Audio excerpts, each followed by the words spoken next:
This podcast contains explicit content and is intended for mature audiences. Listener discretion is advised. Don't say we didn't warn you.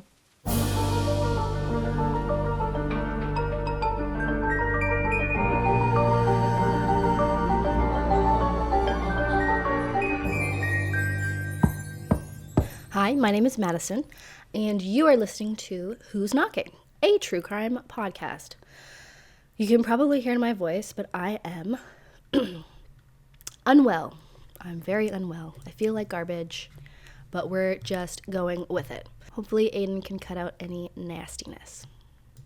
So, today is going to be the start of a series that I am doing that I'm pretty excited about. Because it is this one, I've always wanted to do it. It's very complicated. There's a lot of moving parts. I have always hesitated to do it because I feel like there's a lot of infighting and debate over this case. It is the Atlanta child murders, and there are a lot of people who have thoughts on this case. Wayne Williams, who we'll meet, who because I will talk about him as I go. He is currently in prison for some of the Atlanta child murders, I guess. And there's a lot of people who think he shouldn't be there. There's a lot of people who think he should be there. It's quite the mess to sort through. I will tell you, for this case, I listened to Atlanta Monster, which is a podcast series by a guy named Payne Lindsay. Well, he's the host of it. And he kind of goes through all the information. He interviews Wayne Williams, and it's quite extensive, and I enjoyed it. Then there's a series on HBO. I think it's called Atlanta's Missing and Murdered, or Atlanta's Missing and Murdered Children. I'll put it in the sources. Mindhunter. If you saw the series Mindhunter, season 2, you will know what I'm talking about. There is a chapter in Mindhunter by John Douglas that discusses the case because my boy Johnny D was a big part of the Atlanta child murders case. This book called Child Killer, The True Story of the Atlanta Child Murders by Jack Rosewood. I saw somebody mention this on Reddit, so I got it and have been reading it. That one, I don't know. I'm a little skeptical about. The thing about this case is, and I'll show you examples in it as I go, there are aspects of it where I'll read something somewhere and then somewhere else I'll read the exact opposite take, or something completely different, so-and-so was here at this time and doing this, and somebody else will say they were doing something completely different. So it is difficult to wade through and figure out what the truth of the matter is. So I'm doing my best, and I would absolutely love if I say something that somebody disagrees with. I would love to hear that. There's a very likely possibility that I will say something wrong, so please, I'm interested in learning the truth, and if you think you know better than me, please let me know. With all that being said, I think I should just get right into it, because it's going to be a multi-part series with a lot of information. So cuddle up, get a blanket, get some coffee, and let's get into it. So, Atlanta, Georgia has a very long and tumultuous history. The city was founded in 1837, and it sat on the Western and Atlantic Railroad line. And to this day, Atlanta remains a huge transportation hub and also boasts of having a very large concentration of Fortune 500 companies. It is a bustling metropolis in the heart of the South.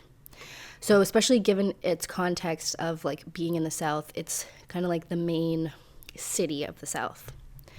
I've never been to Atlanta, but I'm dying to go, especially kind of researching into it. It looks like a really cool city.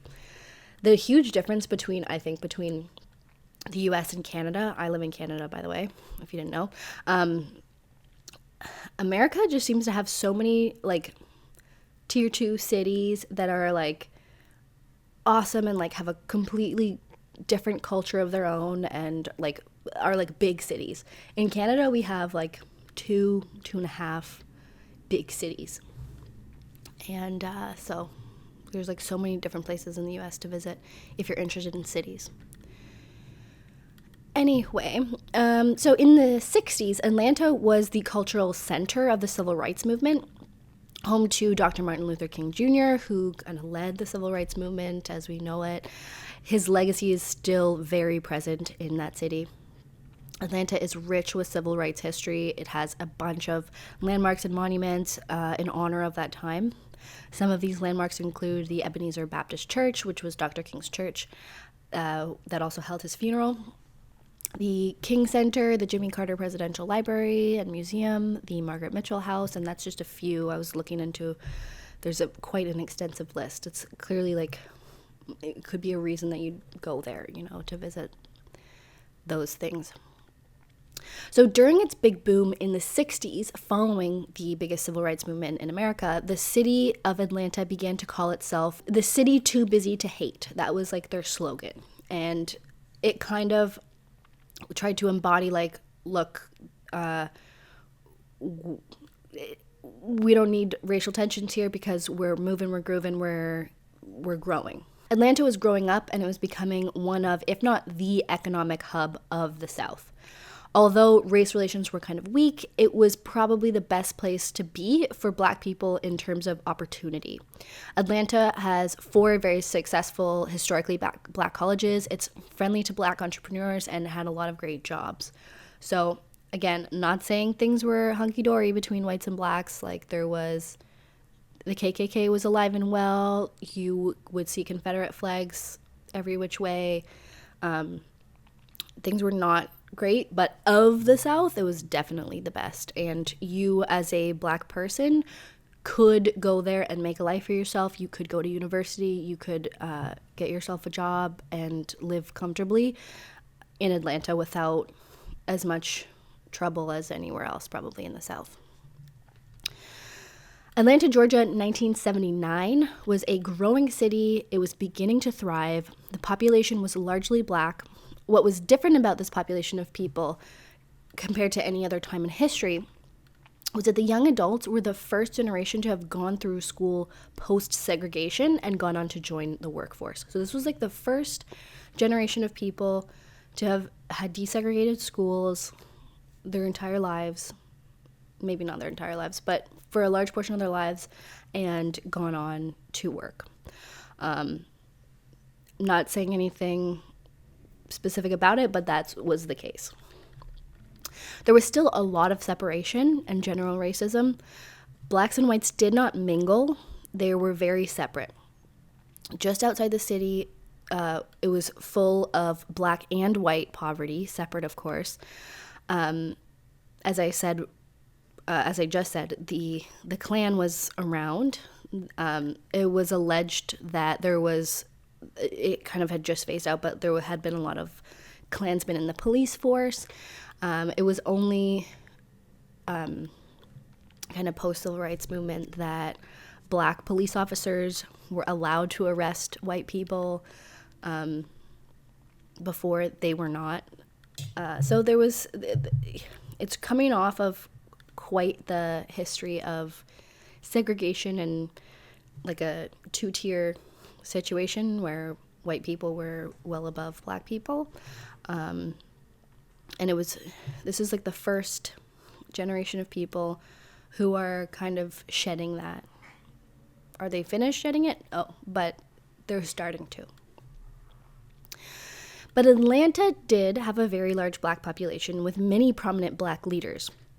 The mayor, Maynard Jackson, was elected in 1974, and he was the first Black mayor in America. He brought a lot of hope and vision to the city. The chief of police was also Black, and the two of them wanted to see a much Blacker police force. They both came on with a mandate to increase the amount of Black police officers to look over a mostly Black city. In 1979 Atlanta, like most other places in America, children of all ages roamed the streets unaccompanied by adults. It was very normal for children to play outside until it got dark. Parents didn't keep track of their kids with cell phones and GPS the way they do now. Nobody thought twice about sending a 6-year-old child to the convenience store to pick them up a pack of smokes. That's just the way it was. And Atlanta specifically also had a lot of children from impoverished families, a common thing in most cities. Ugh, bug. These kids spent their time out on the streets, thought nothing of a random adult offering them money to perform simple tasks like sweeping or running to the store.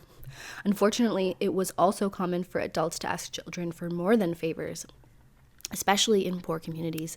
It was all too common for adults to ask children for sexual acts in exchange for money. This very predatory behavior has been pointed to a lot in this case, as many of the victims were poor kids who had also fallen victim to these nasty pedophiles. All this to say that there was a large population of unsupervised children who were not wary of strangers, and sadly, many of them would make perfect victims to somebody trying to lure them away and harm them. So in the summer of 1979, when 2 black teenagers went missing, it was not front page news. Atlanta was a city where the odd child was killed. Usually this was a domestic violence or drug-related homicide. It is always a huge tragedy when a child dies, no matter the circumstance. It's just that generally there was an explanation. When both teens were found dead, mere feet from each other in a trash dump, it was also not front page news. 14-year-old Edward Hope Smith and 13-year-old Alfred Evans were both found on July 28, 1979, by a woman who was digging for aluminum cans near some fairgrounds. Edward Smith was an athletic boy. He loved sports, and he was good at them. Edward also came from a pretty poor family. His father was not around, and having to support the family on her own, his mother was not able to provide a whole lot of supervision. Edward spent a lot of time on the street, doing odd jobs for people to earn spending money. He was known as a pretty streetwise kid, not somebody overly trusting of strangers. So this situation we will see is common among many of the victims. That night, Edward had spent the evening at a roller rink with his girlfriend. Both of them left the rink around 10 p.m. and they went their separate ways, but Edward unfortunately never made it home. Alfred lived in very similar circumstances, only he seemed to generally run with a bit of a rougher crowd from what I was reading. Some people who were kind of more into drinking and drugs. Alfred would often stay out all night and not return until morning, so his mother wasn't overly worried the night that Alfred didn't come home. When Alfred's mother did report him missing to the police the next day, they did not take her seriously because apparently he also had a bit of a history of running away. Now, it appeared that Edward had been shot and Alfred had been strangled. Both boys were on the kind of smaller end, although they were 13, 14. I don't know what size a 13-year-old boy is these days, but they were both about 5'4", and they had been missing for less than a week before they were found. I'm pretty sure one of them had gone missing like 3 or 4 days before the other one. So they both ended up in the same spot, but one, I believe it was Edward, was a little bit further in decomposition, about 4 days. The police figured that their deaths had been drug-related after they received a tip that they had both been hanging out at the same house and smoking marijuana. So, case closed. I don't know how you take the boys were smoking marijuana to this was a drug-related homicide, but all right. The rest of the summer went by as usual. Edward and Alfred's murders were wrapped up, and most people thought their deaths were sad but not super out of the norm. It definitely did perk people up a little bit that 2 boys were found in the same location, but it was more like, oh, that's like an unusual circumstance, but the police said it was a drug-related homicide. There you go. As it approached 1979, Milton Harvey was the next to be plucked from the street. 14-year-old Milton was last seen on September 4th when his mother had sent him to run an errand for her at the bank. His very badly decomposed body was not found until November when it was recovered in a wooded area. Like Edward and Alfred, Milton was assumed to be another runaway from a poor family, not a situation that caused a lot of concern for the Atlanta PD. On November 8th, the body of 9-year-old Yusuf Bell was found under some floorboards inside of an abandoned school. Yusuf had been missing since late October, and Yusuf was out on the streets having a normal day with a bunch of kids when one of his neighbors asked him to go to the store to pick something up.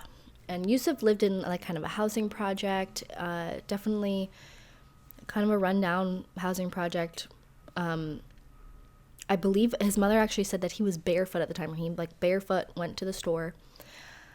The neighbor told Yusuf that he could keep the change in exchange for doing this task. This is a prime example of the types of very normal errands that kids would do for adults in their lives to earn a little bit of extra pocket change, right? Just the kind of thing that nobody would bat an eye at and had a very good chance of isolating that child. Medical examiners were able to determine that Yusuf had been strangled to death. The one thing that differed greatly in Yusuf's case was his mother, Camille Bell. She was not having the police gloss over Yusuf's case.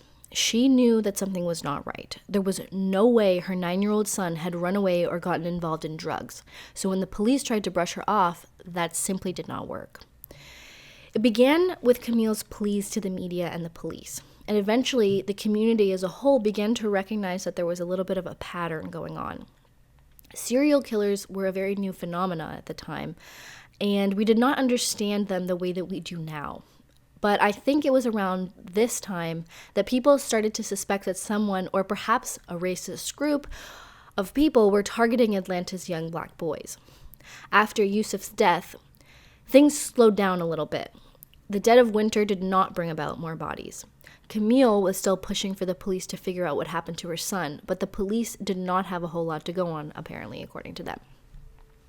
Now, on March 5th, 1980, 12-year-old Angel Lanier had a normal morning, but she never got to school that day. Her body was found on the side of the road 5 days later. Angel was bound and gagged with an electrical cord. She was fully clothed, but had a pair of underwear stuffed in her mouth. The cause of death in her case was ligature strangulation. There was no evidence of sexual assault, but it did seem likely based on the underwear in her mouth. And I think most people are aware of this, but I'll just say it's very hard to find evidence of sexual assault. If somebody, for example, just rapes somebody else, there doesn't necessarily, especially if they wore a condom or something, it doesn't necessarily leave evidence. So you can say there's no evidence found of sexual assault does not equal there was no sexual assault. Okay? So the fact that she had underwear stuffed in her mouth, which were not her underwear because she was still wearing her own underwear, that led them to believe that there may have been some sexual aspect to her murder. Only 2 days later, on March 12th, 11-year-old Jeffrey Mathis went missing, and he was last seen, allegedly, getting into a blue car. In April, Camille formed the Committee to Stop Children's Murders with a number of other victims' parents. STOP was founded by Camille Bell, mother of one of the youngest of the murdered children. All were aged between 7 and 16. Her son was 9. What kind of a boy was he? Basically a good boy, bright, outgoing to some extent, but not as outgoing as, say, my other son. Good in school. He played drums, he played trumpet. He was running for treasurer of his class. How did you come to move on from your own personal distress to the need for concerted action as a group? Mrs. Taylor, Mrs. Mathis, and I got together in a support group, and we found that some of the things that were happening to us as individuals after we met other parents and other parents and other parents were happening to everyone. You know, it wasn't just, when it's just you, that you feel, when you feel like you personally are getting the short end of the stick, sometimes you'll accept it. But the more people that you find it happening to, the more likely it is that you'll act. And we were finding that the city was taking the attitude of your kids are dead and we don't care. Now, could you spell that out a little bit, what you mean by they not caring, them not caring? You would call the police department and ask about the case, and your detective was never on duty and would never call you back.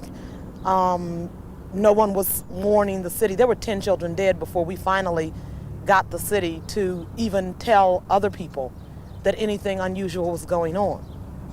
So presumably part of your campaign is to see that the quality of the police work is improved. That's part of it, but our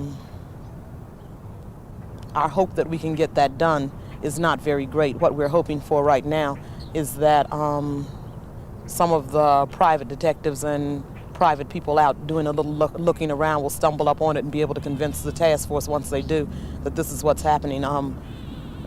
I contend that the Atlanta Police Department couldn't catch a cold. This group lobbied for help from anyone who would listen, and Camille specifically was very critical of the police, which I think we can say was justified. It cannot be overstated how important Camille Bell was in her advocacy.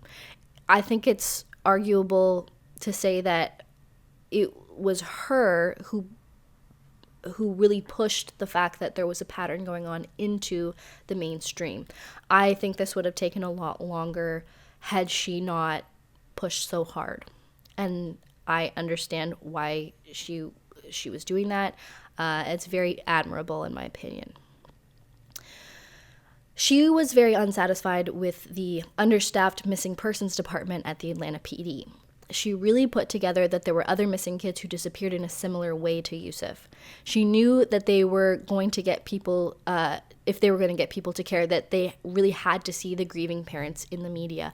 One thing about this case, especially in the beginning, it was, poor black kids going missing, and there's always going to be less people caring, especially if you don't see their parents caring.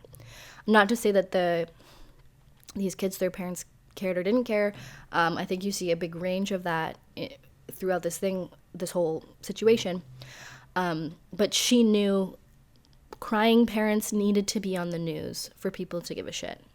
Unfortunate that that's the case, but I think that's how the human mind works, unfortunately.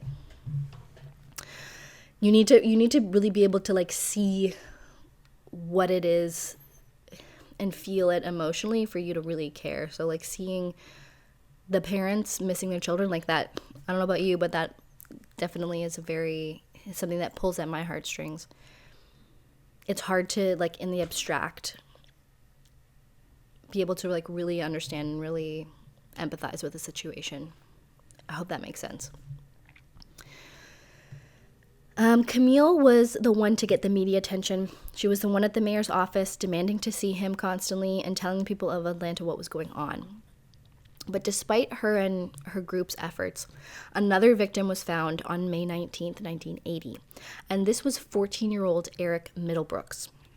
He was found only about a quarter of a mile from his own home in an alley behind a bar. The medical examiner determined that he was killed by blunt force trauma to the head. Like many of the other murdered boys, Eric came from a family with little financial means and often made money by doing jobs for people, odd jobs. Some of these people were considered to be of the shadier variety. And it's been established that the night Eric went missing, he had received a phone call at his mother's home. We don't know who was on the phone or what was said, but it does appear that that phone call is what prompted Eric to leave his home that night. And after he left his home, he never came back. One of the crime scene technicians collected a red fiber from underneath Eric's shoe. Fiber analysis was a very new thing at the time, but they thought, what the hell, we'll collect this fiber and who knows. Some of the other officers who actually saw the guy who was doing the collection made fun of this guy who pulled the fiber, thinking that it was ridiculous, but we will see just how wrong they were.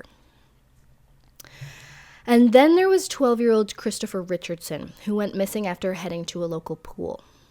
And then there was a second girl, 7-year-old LaTanya Wilson. LaTanya was abducted from her bedroom window, plucked right out of her bed in the middle of the night. And then you can imagine how terrifying this was to hear, for parents to hear that kids were literally being plucked out of their own beds in the middle of the night. Apparently, there were witnesses who saw two men pull LaTanya out of her bedroom window, and her skeletonized remains were found about 10 months later, not far from her home. Her cause of death remains unknown because of how decomposed her body was. Only 2 days after LaTonya's abduction, 10-year-old Aaron Weiche's body was found under a bridge in DeKalb County. His cause of death was asphyxia and a broken neck. On July 5th, 9-year-old Anthony Carter was out at night with a large group of kids. His mom wasn't happy for him to be out of the house, but it was a very hot July night, and he was with a big group. The kids stayed out late, and they were playing a game of hide and seek when little Anthony went missing. The next day, Anthony Carter was found behind a warehouse. He had multiple stab wounds. Now, this scene was a little bit different because he was clearly stabbed a bunch of times, but there was not a whole lot of blood at the scene, which led investigators to believe that he was killed elsewhere, and then his body was brought to this dump site. Now, Anthony is an example of a child whose backstory I found conflicting stories of. I just described him as having a worried mother who wanted him home. This is how Jack Rosewood described Anthony Carter in his book Child Killer. But on the HBO series that I watched, this was described very differently. All of the kids on the list were, later I'll tell you that the FBI is going to come in and help out. When that happened, 2 FBI agents were assigned to each child to look very extensively into that child's specific murder. One of the agents that was assigned to Anthony said this: Anthony lived with his mother, who investigators later determined was a sex worker. Now, Anthony's home often had no electricity or running water. While his mother worked, Anthony was left to his own devices. She would wake up, get him a McDonald's meal, and essentially leave him there for the rest of the day. This is another child who was very street smart, but very defenseless in the grand scheme of things. This child had no financial means, very little supervision, or any sort of guidance from family or anything like that. He was largely on his own. The FBI agents came to suspect that Anthony had been killed by his mother and alleged that she even admitted to them that she did. Now, this was not written down anywhere, and they couldn't prove it, so she was never charged. Anthony was a lot of extra work for her and got in the way of her lifestyle, alleged the FBI agents. And he was also killed with a knife and stabbed multiple times and looked like he was brought to the dump site, which is different and didn't seem to fit the pattern of the kids on the list, who seemed partial to strangulation. And I think we'll get into it a little bit later, but kids are going missing and being murdered. And we're thinking that this is one person doing all of this, but Atlanta in general has cases of child murders and abductions or whatever. So it's very reasonable to assume that not every single child that is showing up dead has to do with the same perpetrator, right? Does that make sense? Now, I highlight this case because I want to emphasize just how conflicting a lot of this information is. It could be the case that both of these accounts are basically true, but each of them was told with their own bent, or it could be that someone was misremembering or that someone is lying. It's really hard to say. I think with this case, I like to get into all the nitty-gritty details, but I think we're only going to really feel like a general sense of truth for a lot of it because things are so conflicting.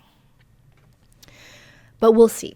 Hopefully we solve the case. It's probably not going to happen, but people are on it right now, actually. So only then, after 10 children were brutally murdered or missing, did the Public Safety Commissioner set up the Missing and Murdered Task Force. But even so, the bodies kept showing up. 10-year-old Earl Terrell was reported missing on July 31st. Earl was last seen sitting outside of a public pool that he was at with his brother, and he just vanished. Then 12-year-old Clifford Jones. Clifford Jones was found dead on the side of the road. He died by ligature strangulation. And only then, after Earl was found, did the police officially state their investigation would now work off the idea that all of these deaths were related. That seemed to take a little too long, in my opinion. The people of Atlanta, okay, let's see. Why did it take so long for them to put this together? I think we have to also understand, and it's kind of from here on, it gets very political. So you have the mayor, Maynard, first black mayor in America. Huge deal. And he does not, it is not in his best interest to say there's a serial killer targeting black children, or there's another big theory at the time was that the Ku Klux Klan was going after black children. I think a lot of the politicians, chief of police, etc., were very scared to incite any sort of race war, racial animosity. They were working off the idea that things were getting better between whites and blacks, and they were very prideful of that, and they were doing their best to make this a very black-friendly city. So to have a bunch of black kids go missing and be murdered, that was not, they were really just hoping this would end and they could move on from it. But as we're seeing, this is not stopping anytime soon. So I think that was a huge reason why it took so long to put it together and at least admit that something was going on. Not saying that that's okay by any means, that's horrible. But race relations and politics plays a huge role in why this case is so complicated and why to this day things are just not settled. So I'll say that. So after they admitted that things seemed to be connected, the people of Atlanta were getting really scared. Someone was preying on their children. The city began to enforce a 7 p.m. curfew for children under 14. If kids were found outside past 7 p.m. unaccompanied by an adult, they would be taken home by the police. And if there was no one home, they would be taken to detention centers. This was a pretty big thing because a lot of these kids and teens were used to being out by themselves at all hours of the night. They did not want to go home at 7 p.m. And a lot of people had issues with this because it really felt like the police were punishing possible victims. It's very much in the same vein as now when they are, encouraging college girls to get men to walk or drive them home at night. It's putting the onus on the more vulnerable party to keep themselves safe rather than punish the bad guy. The thing about these measures is that they're working on the part of the equation that they can control. You can't control a serial killer or possibly a racist group going out to murder children. So I do, in some ways, I get people being upset about that. It's just shitty, but it's just shitty that somebody is killing children. That's just, there's no way around how awful that is. Every night, they started doing this thing. At 10 o'clock, they started airing these PSAs that said, "It's 10 o'clock. Do you know where your children are?" And it started just with newscasters, but then they'd get celebrities to say it and stuff, and it became this big thing. I don't know if anybody's ever heard this. It's 10 o'clock. Do you know where your children are? It's a pretty famous saying, and this is where it started. It's 10 p.m. Do you know where your children are? It's 10 p.m. Do you know where your children are? It's 10 p.m. Do you know where your children are? Many communities, especially in some of these housing projects, started what was called Bat Patrol. And this was grown men who would arm themselves with baseball bats and guard their neighborhoods. They would act as a checkpoint and question anyone who was going in or out or who they thought looked suspicious. And these guys were pretty aggressive and had a pretty bad reputation in the media. But can you blame them? No. Kids were being plucked out of these neighborhoods and being murdered. So a lot of people are seem to be a little bit, they're like, oh, they were so aggressive. And you gotta watch out because they probably did hurt a lot of innocent people, not gonna lie. But it's what other option do these people have? As to who everyone thought was responsible for these crimes, the common thought was that this was somebody with racist intentions going after the black community and trying to eliminate young black males. Someone perhaps like the Ku Klux Klan. Remember, this was 1980s American South, so those guys were actually still around. This was at the time where the black and white populations still lived very separately. The civil rights movement had been quite successful, but racial tensions were still high. And at the time, no one had ever heard of a black serial killer before. No one. Nobody in the Black community could imagine that a Black person could ever be responsible for systematically killing all of these Black children. People were starting to call it a genocide.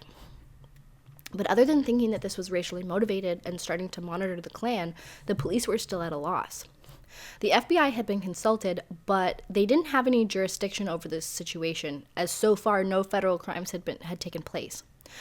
But all of that changed when Earl Terrell's family began to receive ransom calls from an unknown individual, claiming that they had taken Earl to Alabama.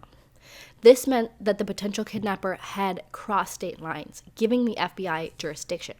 When the calls were discovered to be a hoax, the FBI was forced to leave. This really sucks because clearly the Atlanta PD needed help. Having the FBI step in is huge because they have so many more resources to work with. After the FBI left, another 11-year-old named Darren Glass was reported missing on September 12th. Darren was a foster child who was known to have run away from his foster home. To this day, Darren has never been found. Now, political pressure was mounting on the mayor and the police to solve this case. As I said earlier, Maynard Jackson was elected on a promise to make the police force more Black. This was not an outrageous thing to suggest, especially since the population was so largely Black. But one of the unintended consequences of this, which was suggested by, I think it was an ex-police officer in the Atlanta Monster podcast, was that the police force recruitment situation got very political and tense. According to some of the police officers at the time, it started to become clear to the white officers that they would not be eligible for advancement opportunities or new jobs. And the vibe, according to some of them, was that the new Black recruits were being given a leg up, even that they were being given test answers for some of the tests that they had to take, and that underqualified candidates were being promoted because they were Black. Now, I don't know how much of this is true. I don't know how you would determine that, or if it was just white people being sour, but it did seem that whatever was actually going on created a very political environment, and a lot of senior homicide detectives ended up retiring early. And I think that it's very possible that the police force as a whole were really not on their A game with all this infighting and perceived prejudices. All that to say, the mayor really wanted the FBI back. And also, I just think, like, it just didn't leave a situation for, like, the best possible police task force that they could have had. Everybody was focused on all these other things, and the focus should have been on the missing and murdered children. Now, Maynard needed help. He was getting desperate, so he reached out to the White House for help, and he actually went and spoke with President Reagan. And I know that it was like kind of after the whole like Lindenberg kidnapping, and that was used as a comparison. It was like one child was kidnapped and you had all this FBI help. Well, we have like, I don't know how many kids were missing at this time, but like 10 plus children missing and murdered. We need your help. So Attorney General Griffin Bell agreed to help and to send the FBI. Although technically, this should not have been an FBI case because they didn't have the crossing the state lines or the kidnapping or whatever situation that allow the FBI to step in. But they decided that they would get a little bit creative, Griffin Bell did, and he ordered the FBI to Atlanta. So the official orders were to look into the cases of the children who were still missing to determine if any of them had crossed state lines, which we know would give the FBI jurisdiction in the entire caseload. The Atlanta field office was told to see if they could find any connection between the cases. The less official orders were to go into Atlanta and solve this case as soon as possible before it was made clear that they really didn't have jurisdiction. When the FBI began, it was a bit of a shit show. As much as a lot of the big political figures wanted the FBI there, the local police force wasn't super welcoming, as it always goes. This type of pissing contest is common in law enforcement when it comes to the bigger dogs showing up and taking over. Very annoying. I feel like this is I don't know, I don't want to get into it, but like, this is how men behave. Sorry if that's a hot take. The FBI sent two FBI profilers. Maybe you've heard of them. The two guys were my boy, John Douglas, and his boy, Roy Hazelwood. Sorry, for any of you, like maybe you're new here, but like I love John Douglas. I think he's so interesting, so fascinating. I think he's probably a great profiler, but my God, this man is so into himself. I don't know if you've ever read a book by John Douglas. He just fucking loves to talk about himself, and I find him so funny. And if you go and look on like Reddit or anything, to see what people are saying about John Douglas, it's all like, oh my God, this man is in love with himself.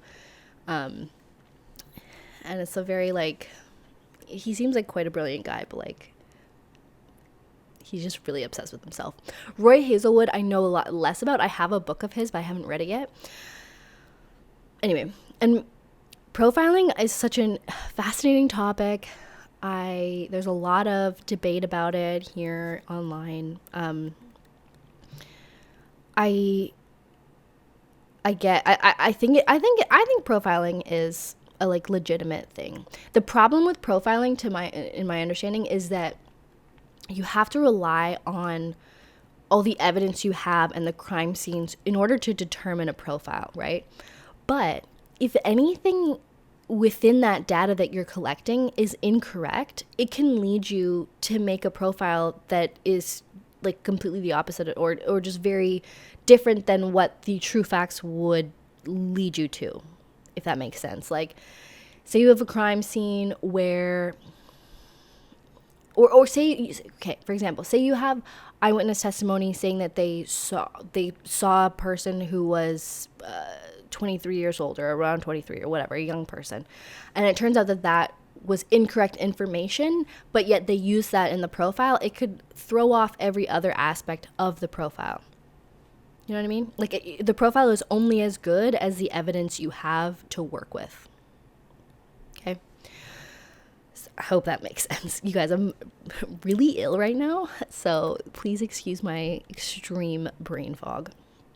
Anyway, John Douglas Roy Hazelwood comes, they're working on the case, yada yada. Both of these guys, renowned in their fields, they've become famous in the true crime space. Both have authored multiple books. The show Mindhunter is based off of John Douglas and his start of the BAU, which is the Behavioral Analysis Unit within the FBI. And Mindhunter, in case you haven't seen it, centers around this very case in the season 2. So, what is criminal profiling? Criminal profiling, according to the FBI, is the process defined by the FBI as a technique used to identify the perpetrator of a violent crime by identifying the personality and behavioral characteristics of the offender based upon an analysis of the crime committed. So it's taking all the evidence, crime scene, anything they know, all the evidence, and using that to figure out what type of person this is. Who are they looking for? So criminal profiling is used as a tool to aid law enforcement in their investigation. Once a profile is made, it can help narrow a search, and the FBI and the profilers can help create searches or devise plans to specifically target the type of person that they're looking for. So profilers come in and they make their profile and they give their advice, but they're not investigators. They're not the ones going out and like trying to find the person. After John and Roy spent some time studying the cases and extensively studying them, they independently came up with almost the exact same profile, according to them. Here is the first thing they had to say, and this is quoted directly from John Douglas's book, Mindhunter. Quote, "First, we didn't think that these were Klan-type hate crimes. Second, we were almost positive the offender was black. And third, while many of the deaths and disappearances were related, not all of them were. The Georgia Bureau of Investigation had received several tips about the Ku Klux Klan involvement, but we discounted them. If you study hate crimes going all the way back to the early days of the nation, you find that they tend to be highly public, highly symbolic acts. A lynching is intended to make a public statement and create a public display. such a crime or other racial murder is an act of terrorism, and for that to have an effect, it must be highly visible. Ku Klux Klansmen don't wear white sheets to fade into the woodwork. If a hate group had targeted black children through the Atlanta area, it wouldn't have been content to let months go by before the police and public figured out that something was going on. We would have expected bodies strung up on Main Street, USA, and the message would have been none too subtle. We didn't see any of that type of behavior in these cases. The body dump sites were in predominantly or exclusively black areas of the city. A white individual, much less a white group, could not have prowled these neighborhoods without being noticed. The police canvassed extensively and had no reports of whites near any of the children or dump sites. These areas had street activity around the clock, so even under the cover of night, a white man could not have been there completely unnoticed. This also fit with our experience that sexual killers tended to target their own race. Even though there are no clear evidence of sexual molestation, these crimes definitely fit a sexual pattern." End quote. Okay, so the profilers noticed that although a lot of these kids were known to be very street smart, they were also of a very similar low socioeconomic background and were all susceptible to fall for a ruse of a stranger offering money in exchange for a small favor or job. So they ran tests in the neighborhood where they sent an undercover cop to ask kids for favors in exchange for small amounts of money. They found it was very easy to get a kid to agree and to lure them away on their own, regardless of the color of the undercover cop. However, when the cop was white, he aroused a lot of suspicion from everyone else in the vicinity. So to them, this was proof of two things. One, the killer was preying on a particularly vulnerable portion of the population, and two, the killer was very likely a black man. Now, this was not winning them any popularity contests in the community. I listened to this series, Atlanta Monster, as I said, and Payne Lindsay, the host, interviewed more than one prominent person from around the time of the murders, people who worked in the news, journalists, etc.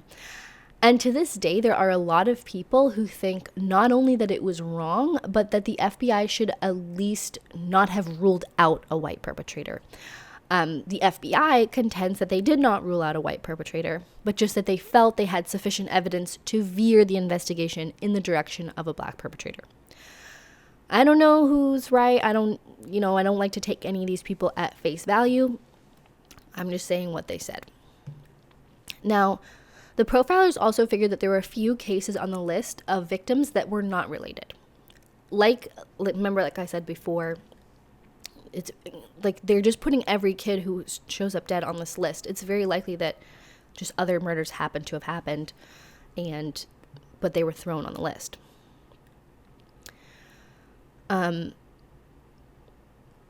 This did not go over very well because the list, as it had begun to be called, was becoming very political like everything else. Families wanted their loved ones to be included on the list for a few reasons. One, the investigations of the kids on the list were getting way more attention and resources than any other cases. And two, there was a pool of money that was being collected and it was supposed to go towards the victim's family, but only if they were on the list.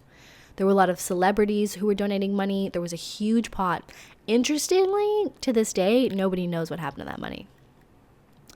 For those reasons, if somebody made the list, even if they later determined that the victim didn't really fit in with the pattern and probably died by other means, it was near impossible to get them removed from the list, even if they obviously didn't belong there.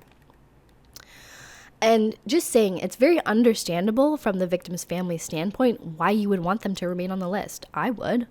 Either have your kid's murder be under the FBI's investigation, being given extra resources and media attention, or be relegated to some random other detective. Like, what would you want? However, not a good strategy if you're trying to figure out the truth, and especially if you're trying to profile, right? Like, for example, it's always talked about there's two girls on the list. Very likely that they are not victims of a single perpetrator who was doing the majority of these murders. Very likely. But there was no way to get them off the list. Now, this is the entire profile that John and Roy came up with. and along with everything that I said before, but so they thought that this person was a black male, single, between the ages of 25 and 29. This person would be a police buff and drive a police-type vehicle. They figured that at some point he would insert himself into the investigation. They predicted that he would have a police-type dog, something like a German Shepherd or a Doberman. This person was sexually attracted to young boys. There were not any obvious signs of sexual abuse or rape, which they thought pointed towards the person having some severe sexual inadequacy. He would use some sort of ruse or con that to lure these children. The bet was that it was something to do with music or performing. They thought that at some point early on with each kid, they would do something to reject the unsub, or that he would perceive it as a rejection, and that would trigger him to kill the child. Now, the part that I always thought was interesting is, like, how do they know that or where do they come up with the fact that they thought the ruse or the con would be something to do with music or performing? And I don't know, but I'm pretty sure I know a lot of these kids, and it was very common in the neighborhoods to have like talent shows, and a lot of these kids were into performing and music and stuff like that. So I think that's probably where they were like, they knew that there was something that the killer was using to lure the children, and that was their bet, and that's very interesting, and you'll see why later. So first thing that the Atlanta PD did was gather a list of all the known pedos and sexual offenders. A small list consisting of 1,500 individuals was produced. Jesus Christ. There are so many sexual predators among us. It's foul. Sorry, just foul. Anyway, they really leaned into this pedophile theory. They went to schools and they interviewed children asking if they had been approached, if anyone knew anything, anyone creepy, whatever. Another thing about this case, and I guess it had to do with the times, is that the media really took hold of the idea that this man was going after young boys. And so the gays were really dragged through the mud. If you listen to any of the old newscasts, just the amount of times that they say homosexual in any given segment is like borderline hilarious, and like it's really not funny, but it's like they're just like a ring of homosexuals and the homosexuals are doing, like, it's just like, chill, Nance. Like, it's aggressive. It's actually very like upsetting to listen to, because they were very much pathologizing homosexuality and kind of equating it with pedophilia, which is like so shitty.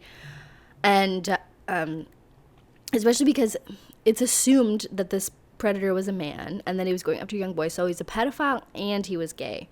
And then I guess that all just kind of got mixed up, and everyone was like, well, if you're gay, you must be a pedophile. And it's like, oh my God. There did seem to be quite a rampant underground world of child sex rings and creepy pedophilic just nastiness going on in Atlanta. Just like someone was plucking young vulnerable children off the streets, so too were pedophiles and child pornography producers doing the same thing. You had a lot of children who were young and poor and would do just about anything for $5. So there were a lot of people who claimed to be aware of people and places who dabbled in sexually abusing minors in exchange for a bit of cash. None of these alleged child sex rings have ever been officially linked to the case, but there is a lot of chatter, and I will go more in depth about specifics when I get to alternative theories at the end. So the investigation continued, and there were a ton of leads, but everything was turning up empty. Then this guy called up, claiming to be the killer. He was obviously a white guy, like he's like kind of rednecky, not black. The profilers were positive that this was not the guy, but they needed to find him and eliminate him, of course. When he first called, he gave a location and said that the next body would turn up on the side of a specific road. It was John Douglas who actually came up with a plan to get this guy. He said that this caller thought that the cops were stupid, and that if they could act like they really were stupid, he thought this guy would come back and they could trace the call. So he told the cops to make a big public show out of searching for the body in the area that this guy told them to search, only to search on the wrong side of the road. Sure enough, when the news footage of the police searching the wrong side of the road surfaced, this mystery redneck guy called back to tell them what idiots they were. They were ready for the call, and they traced it and found the guy, and he was just some random loser who had nothing to do with the case. But then, not too soon after, a body did show up in that location. Now, what this proved to the investigators was that their perpetrator was following the case. He did this as a sign of power, which is what his murders were all about, power and control. So he was clearly following the news, saw this whole thing, and then wanted to be like, see, haha, motherfuckers, I'm still here, and if I want to drop a body right there, I'll do it. Which is terrifying. The body that surfaced was Terry Pugh. Terry was 15 years old, and he had been strangled to death. And that fit the same profile as most of the other victims. He was last seen trading bottles for money near a shopping center. Now, before Terry, there was another victim, and this was Luby Jeter. Luby seemed to fit the profile of most of the victims as well. He was poor, often unsupervised, and he was last seen in a mall parking lot selling car air fresheners. Luby's case was interesting. There was one witness who said they saw Luby getting into a car with a man, and the description of this man varies a lot depending on who you ask. To those who defend Wayne Williams, they say that this was a white man, and those who believe it Wayne Williams say it looked a lot like Wayne Williams. So really difficult to say. Luby Jeter's body was found 1 month after he went missing, and he had been stripped of all of his clothing except his underwear, and his clothing was found in multiple nearby locations. It looked like Luby had died of manual strangulation or asphyxiation. Now, after Terry, there was 12-year-old Patrick Baltazar, and Patrick was found off Buford Highway in DeKalb County. Patrick had also been strangled. So I think we're seeing, I think of this list, you want to be looking at all the victims who were strangled. And there was some manual strangulation and some ligature strangulation, but I think, there was a blunt force trauma, there was a couple stabs. Those ones, I think, are likely not the perpetrator. This perpetrator clearly loves strangulation. And what do we know about strangulation? It is the most intimate way to kill somebody. It is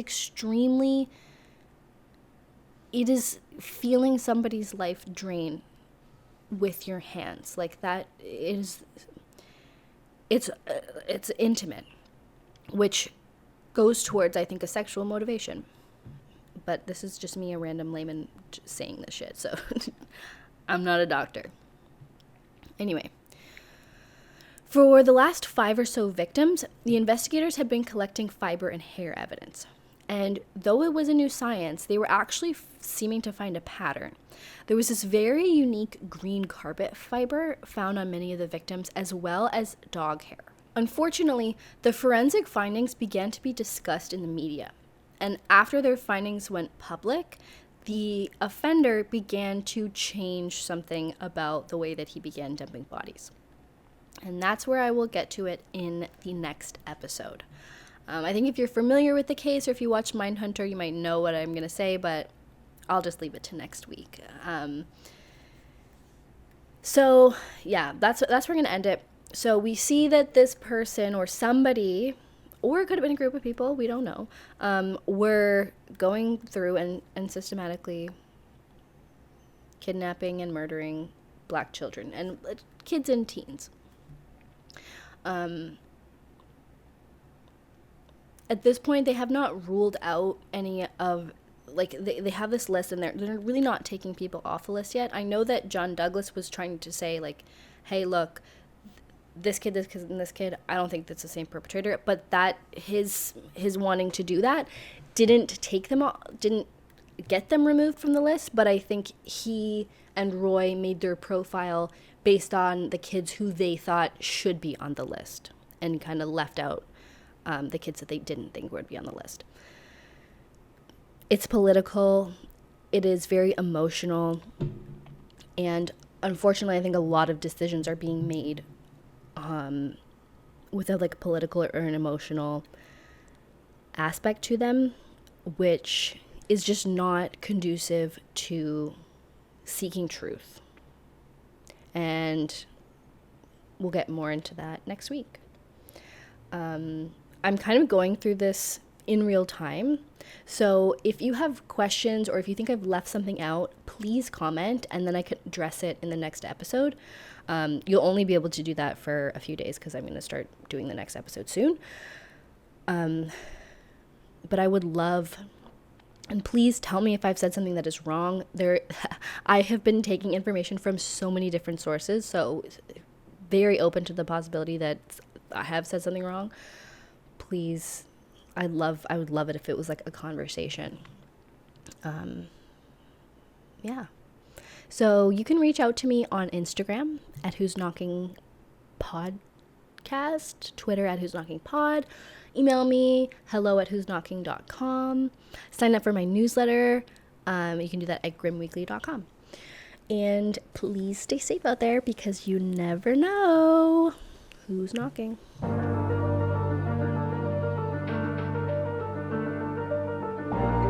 This podcast is produced in collaboration with Lost Line Media. Artwork by August Digital. Music by Matthew Cook.